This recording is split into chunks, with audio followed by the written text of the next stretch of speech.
नमस्कार। हमारे YouTube channel ज्योतिष प्रसार में आप सबका स्वागत है। हम लोग अभी राशियों के बारे में चर्चा कर रहे थे। आज हम लोग भावों के बारे में चर्चा करेंगे। हम लोग जानेंगे कि जन्म कुंडली के किस भाव से किस चीज़ का विचार किया जाता है। कुंडली में क्रम से 12 भाव होते हैं। ये जो एक लिखा हुआ है यहाँ पे, ये पहला भाव है, ये दूसरा भाव है, ये तीसरा भाव है, ये चौथा भाव है, ये पांचवा भाव है, ये छठवां भाव है, ये सातवां भाव है, ये आठवां भाव है, ये नवम भाव है, ये दशम भाव है, ये 11वां भाव है और ये 12वां भाव है। जो पहला भाव है ये लग्न कहलाता है और लग्न से हमारे शरीर का विचार किया जाता है, हमारे मुख का विचार किया जाता है, हमारा रंग रूप, हमारे अंदर साहस कितना है, हमारे अंदर आत्मविश्वास कितना है। इन सब बातों का जो विचार है वो इस भाव से किया जाता है। लग्न बहुत ही महत्वपूर्ण भाव होता है। यह भाव केंद्र भी होता है और त्रिकोण भी होता है। जो जन्म कुंडली का दूसरा भाव है ये धन स्थान कहलाता है और धन स्थान से हम लोग पैतृक धन का विचार करते हैं। हमें पूर्वजों से क्या प्राप्त हुआ है उस बारे में विचार इस भाव से किया जाता है। इसी भाव से मनुष्य की वाणी का भी विचार किया जाता है। दाईं आँख का विचार भी इस भाव से किया जाता है, नाक का विचार भी किया जाता है। हमारे कौटुंबिक जन कैसे होंगे, हमारे पड़ोसी कैसे होंगे, इन सब आदि बातों का विचार इस भाव से किया जाता है। यह जो तीसरा स्थान है ये पराक्रम स्थान कहलाता है और इस भाव से गले का भी विचार किया जाता है, दाहिने हाथ का विचार, कान का विचार, कंधा, भाई बहनों का विचार किया जाता है और व्यक्ति के साहस और पराक्रम का विचार भी इसी भाव से किया जाता है। और मुख्य रूप से हमारे अंदर कितना साहस है यह इस भाव से विशेष रूप से देखा जाता है, क्योंकि व्यक्ति के अंदर अगर साहस नहीं होगा तो व्यक्ति काम नहीं करेगा, पराक्रम नहीं करेगा और अगर पराक्रम नहीं करेगा तो जीवन की दौड़ में पिछड़ जाएगा। यह चौथा भाव है और चौथे भाव से ये मातृ स्थान कहलाता है, माता का स्थान कहलाता है। सुख भाव भी यह कहलाता है, यह हृदय भी कहलाता है। शरीर में अगर देखा जाए तो यह हृदय है, छाती हुआ हृदय है, व्यक्ति का अंतःकरण है। माता का सुख, घर का निर्माण, वाहन, नौकर चाकर, व्यक्ति की मनस्थिति कैसी है, गुप्त धन, मित्र, जनता का सहयोग है अथवा नहीं है, आदि बातों का विचार इस भाव से किया जाता है।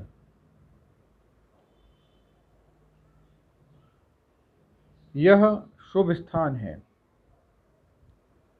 यह पांचवा स्थान विद्या स्थान कहलाता है या प्रेम स्थान कहलाता है। यहाँ संतान स्थान भी कहलाता है। यहाँ से पेट का विचार किया जाता है, पीठ का विचार किया जाता है, पुत्र का विचार किया जाता है, व्यक्ति की बुद्धि कैसी होगी, व्यक्ति विद्या कैसी प्राप्त करेगा, आदि तमाम बातों के बारे में पंचम स्थान से जानकारियाँ प्राप्त की जाती हैं। कुंडली का छठा स्थान जहाँ ये 6 नंबर लिखा हुआ है ये शत्रु स्थान कहलाता है। इससे जो पेट के अंदर जो अतड़ी वगैरह होती है, नाभि होती है, दाया पाँव के अलावा संबंधों में मामा मौसी या दुख की बात जब होती है तो इस भाव से विचार किया जाता है। और ये चूँकि रोग स्थान भी कहलाता है, तो साधारण रोग, आए दिन होने वाले छोटे मोटे रोग भी इस स्थान से देखे जाते हैं। यह जो स्थान है, सातवां स्थान, यह विवाह स्थान कहलाता है। इस स्थान से पत्नी के बारे में, प्रेमिका के बारे में, कुल मिला के स्त्री सुख के बारे में विचार किया जाता है। यह सौभाग्य का भी स्थान है तो वैधव्य का भी स्थान है। अगर स्त्री सुख का भी स्थान है तो स्त्री कलह का भी स्थान है। मुकदमे में हार जीत के बारे में भी इस पर विचार किया जाता है।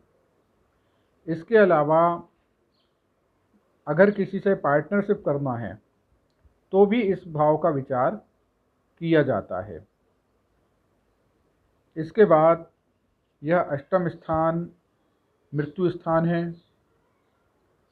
और यहाँ से मृत्यु के कारणों का विचार किया जाता है, गड़े धन का विचार किया जाता है। कभी कभी क्या होता है कि किसी के बारिश के रूप में जो धन मिल जाता है उसके बारे में भी विचार यहाँ से किया जाता है। यह स्थान अशुभ स्थान कहलाता है। नवम स्थान भाग्य स्थान है। यहाँ से पेट, पीठ, बहनोई, साला साली और ऐश्वर्य का विचार किया जाता है। व्यक्ति जीवन में क्या धर्म कर्म करेगा, तीर्थ यात्रा करेगा, दान देगा या नहीं देगा, भक्ति भाव होगा उसके अंदर या नहीं होगा, इस भाव का विचार, इन तमाम बातों का विचार इस भाव से किया जाता है। यह दशम स्थान है। यह कर्म स्थान कहलाता है। यहाँ से पता होता है कि व्यक्ति जीवन में क्या कर्म करेगा, क्या व्यवसाय करेगा, नौकरी, उसको राज्य सम्मान मिलेगा या नहीं मिलेगा। और कुल मिला के पिता के सुख का स्थान भी यह माना गया है। यह 11वां स्थान आय का स्थान कहलाता है।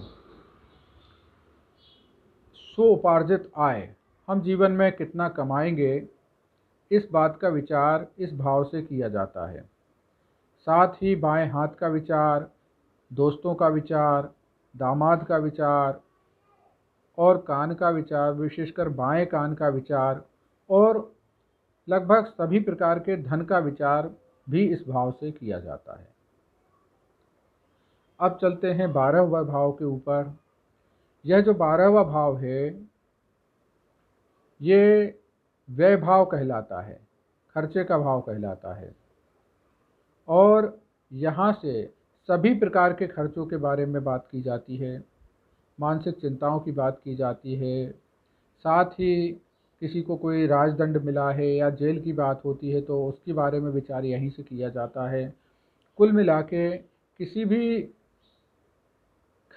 भी प्रकार का खर्चा हो, हर प्रकार के खर्चे की बात इस भाव से देखी जाती है। तो आज हम लोगों ने जाना कि किस भाव से क्या विचार किया जाता है। यदि आपको हमारा वीडियो पसंद आता है तो इसे लाइक करें और चैनल को सब्सक्राइब करें ताकि हमारे वीडियो सबसे पहले आप देख सकें। नमस्कार।